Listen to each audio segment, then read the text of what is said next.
We're going to look at how to create a perpetual animation like this in Blender.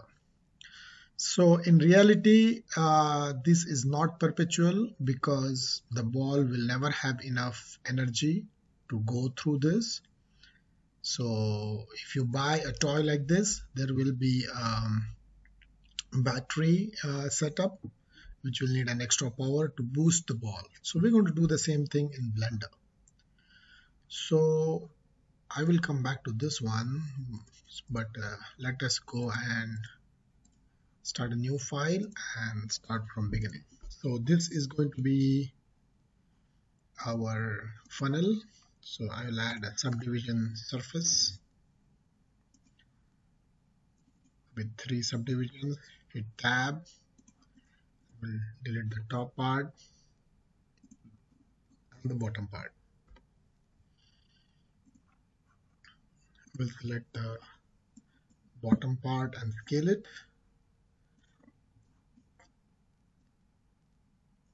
And then we'll move it up. So this is our basic setup. I will also extrude the bottom part down so we have some depth. Okay, we'll add a subdivision surface modifier, not subdivision, solidify. So you can have thickness and then I can move the solidify up. So I can go to edit mode and add a few edge loops so there will be some thickness. And you can make this a negative number, doesn't make much of a difference.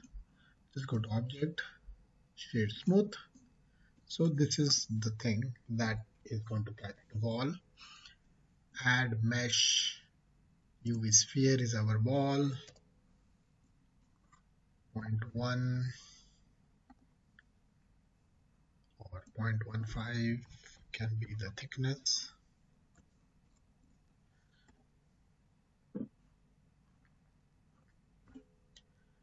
When I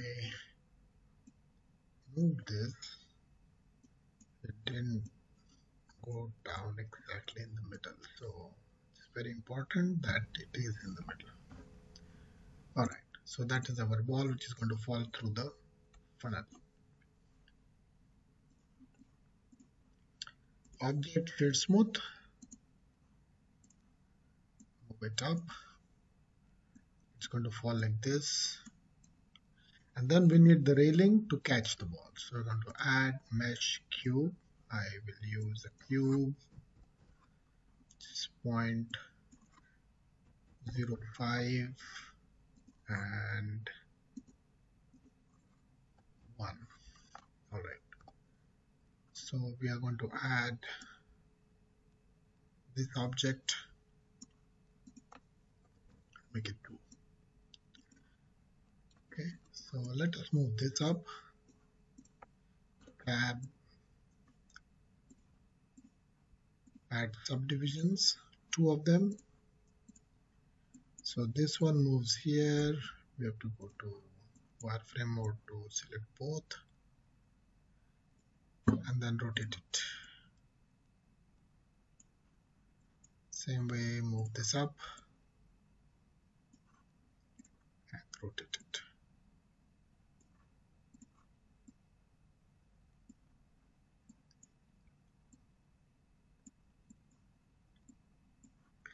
Okay, so we can then add one here and drag it here, add one here and drag it here. Okay, and then we need some thickness at the edges so that it is smooth. I'm going to do this real fast, but you can spend some time. You get the idea. Subdivision surface, better to add 3. So we got the one railing.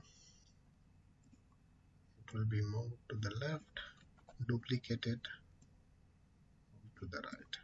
So that is what the ball will be falling down. Okay, we can extrude it here and then move it this way. so the ball can fall back. If you want, you can make it.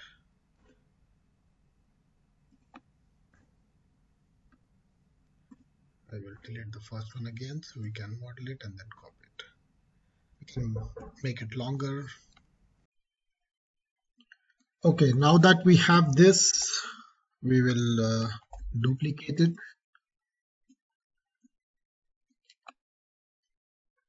and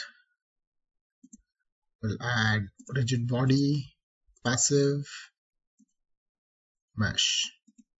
Do the same thing, rigid body, passive, mesh. This one, rigid body, passive, mesh.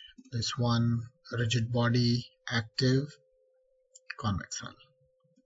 Hit play, falls down, and it stops. Let us make this mesh and see what happens.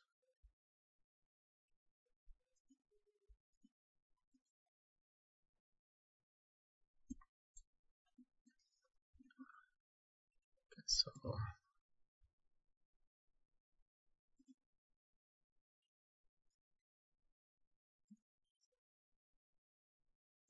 collision margin 0.01.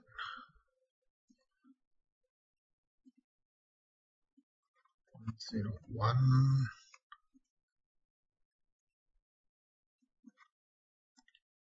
0.01.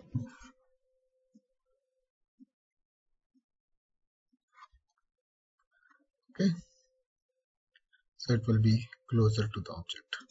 So it is not getting enough energy. So we'll go to add force field force. We'll add the force here somewhere. Okay, and then the force should only act downward. So fall off we'll use -z. Okay, so when you play it, the force is not enough, so we'll try 10. So it is going a little further, we'll make it 100. Okay, so it traveled more, but it fell down. So we have to find the location of the force field also.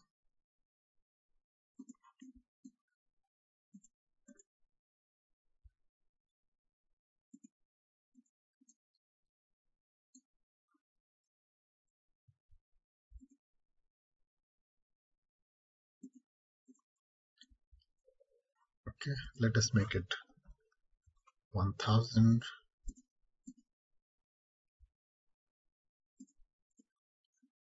For some reason it's not saying. So what we will do is we'll try to move these away from each other, create more space for the ball to stay.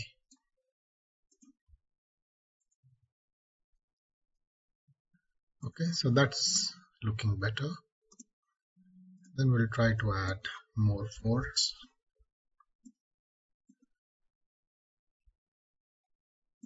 Okay, so that's not good enough. Make it 5000.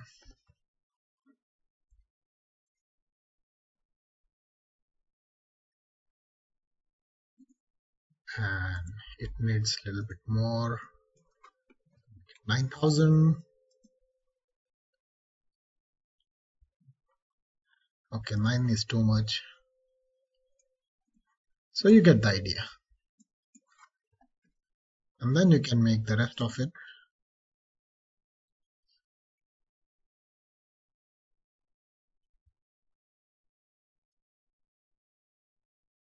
So once you're happy with your simulation, you should at least find two uh, that work good, and then you can find a place where it can loop again and again. So in this case, you can see that I started the ball from here because it's going to go through and then come back to this rail, and then it goes once here, comes back, and then it stops exactly at the same place. So what I did was I selected this ball and I duplicated it, and then I